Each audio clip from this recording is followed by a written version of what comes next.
Good, thanks. How was the off season for you so far? Off season was good. It was a little busy with the transition, moving my family up from Texas, but other than that, it's been awesome getting around the guys, and with the changes with the NCAA rules, we can spend more time with the guys than we normally could in the past. So it's been really fun from a personal standpoint and from an athletic standpoint as well.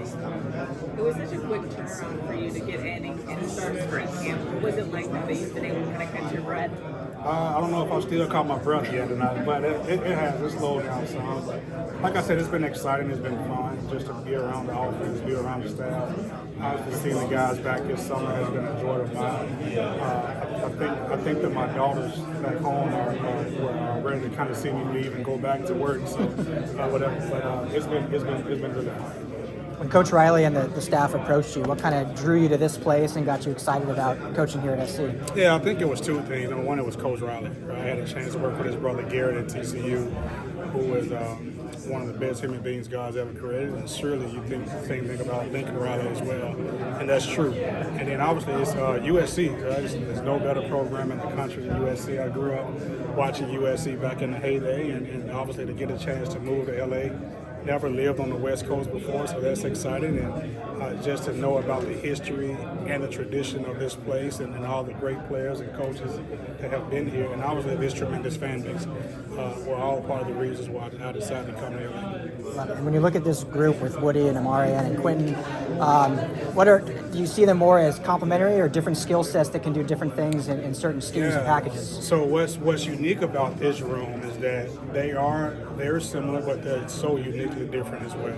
I've been a part of running back rooms, albeit at the University of Memphis or even at TCU, where you have the strong, powerful back, and then you have your more shifty, speedier back. I think these four guys, with the addition of Brian Jackson as a true freshman, I think those guys are all your bigger backs, but all of them bring something unique to the table. Quentin has the ability to take a play 6 to 7 yards because of his shiftiness, and Woody is very experienced. He has the ability to catch the ball at the backfield. I think he's probably the leading receiver in Mississippi State history from the running back position. So all those guys bring a unique skill set, but they're a fun bunch to coach. A lot of Texas guys. They got a lot of Texas guys. We got 3 out of 4 from Texas, and Woody's from Old Georgia, so that's pretty cool. How is that relationship building going with the California?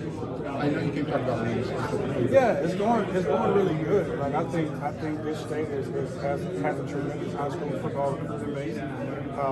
I'm a running back junkie, so I think it's a really talented running backs in this state. And I'm also a former high school coach as well. So building a relationship with the high school coaches here has been fun. Getting on the road this spring and going up to different parts of California, just build a relationship with those guys has been tremendous.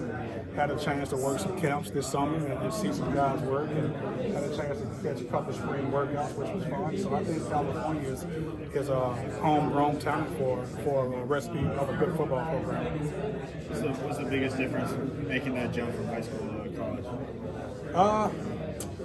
It's not really much of a jump, it's just the learning curve of each individual offense that I've been a part of. Right, I've had a chance to work with some of the greatest minds of offensive college football. You think of guys like Mike Brodell and Ryan Silverfield and Sonny Dykes, and obviously we mentioned Garrett Riley earlier. Right now working with Lincoln Riley. It's just a terminology.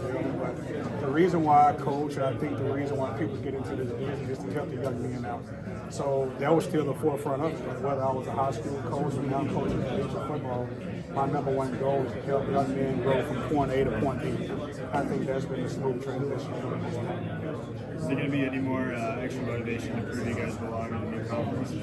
No, I don't think so. I know we get a lot of talk about the Big Ten and conference and stuff. I think the thing that makes me so happy about this season and excited, I think our young men, our staff, really just kind of blocks it all out. We just kind of work on ourselves as long as we can control USC.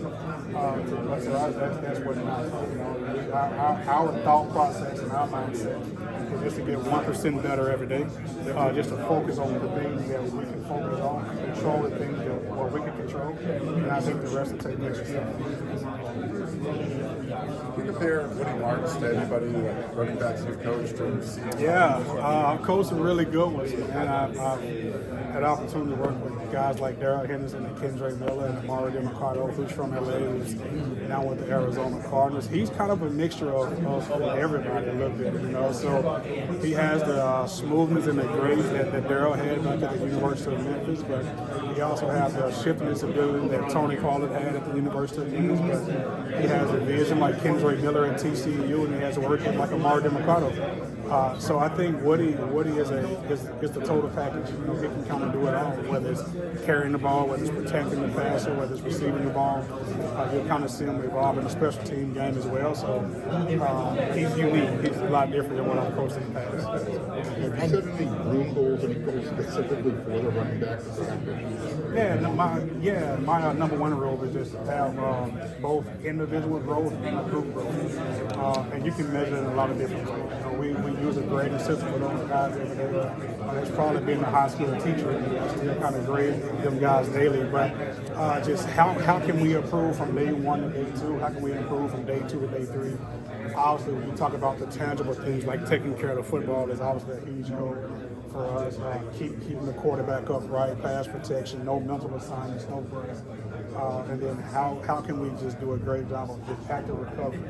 I think those guys really starting to take hold to that and just learn the nuances of that. Because being a running back, right, you're one of the only positions in football that's number one, running every play, and then obviously you're getting hit every play, right? And I think that's unique when it comes to the running back position. So they really have a good goal of just simply staying healthy and taking care of their body. How important is it to have a running back reach that 1,000-yard milestone? It's been since 2017 since USC produced a 1,000-yard rusher. Yeah, I think it is a milestone that obviously if you're a running back, you want to achieve that, right? I'm pretty sure if you're playing the new NCAA college football, that's a race to who can get to 1,000-yard first.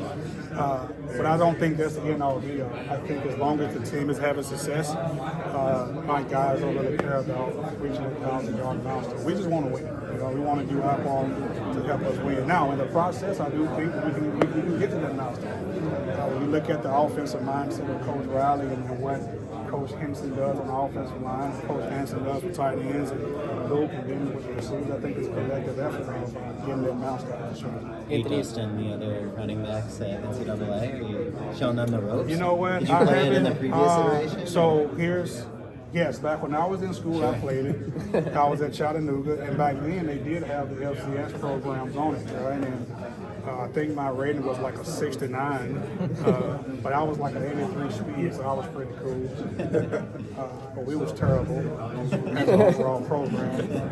But my wife did buy the game for me. She bought the game coming off a vacation. And here's a funny story. We was in Orlando, Florida on vacation when the glitch happened, right? When the airplane flight thing, yeah. So it was a debacle of trying to get back, and I thought I was going to have to drive from Orlando to LA, but thank God I didn't. And I was extremely frustrated, and she had the game waiting on me when I got home, so I kind of just locked myself in a room for 24 hours straight and just Made it a little better. yeah, I was great at USC, and I think all my running backs had $1,000 on the game. You know, so, now I play on the lowest level. I'm not really advanced to play on the highest level. Would you say, are you like running 80% of the time? No, I'm running 95%. I think Miller and the quarterbacks probably had like 500 yards total.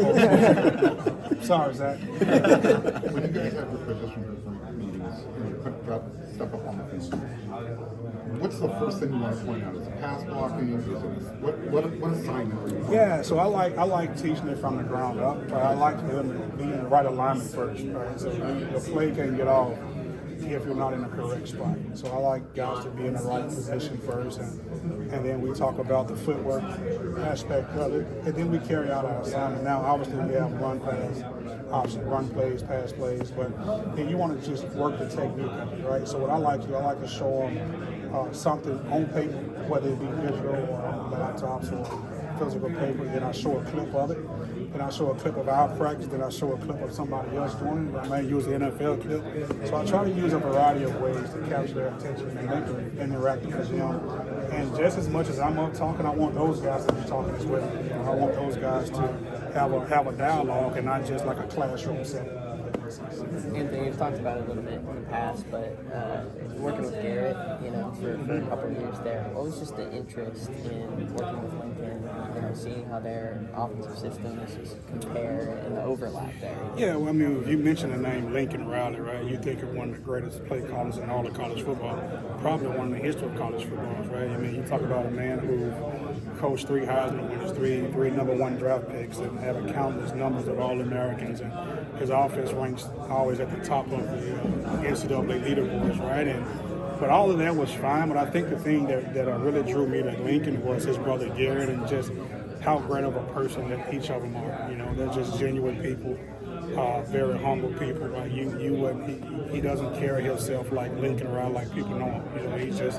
He's a colleague. He's a head football coach of a great program, but he's probably one of the most down-to-earth people that you ever meet in your life. So I think that's what drew me to Garrett and to Lincoln as well. And I had a great thing going at TCU, obviously, but you want to take the next step in your career path, and you want to help this program go out and reach leaps and bounds and championships and win a bunch of games in the process. What similarities do you think the two of them share? Oh, they talk just alike. Offense philosophy? Okay, well, that's it. Yeah, I mean, the plays are plays, right? So, like, smash concept is smash concept, curl flat is curl flat. One call it one thing, another one call it other thing. But, like I said, they're both just great people and genuine people. A lot of philosophies are the same, but the terminology is different. So that's kind of more of a mental thing for me more than anybody else. How so do they talk? How do they talk alike? Sorry. They got that Texas accent, I mean, it's pretty cool, so I can't really describe it. I wish I could talk like them. One more. Student body rights, student body letters, that's your part of the playbook? Yeah, I don't know if we call it that no more, but yeah, we might pull it out first day of the season against LSU. Who knows, right?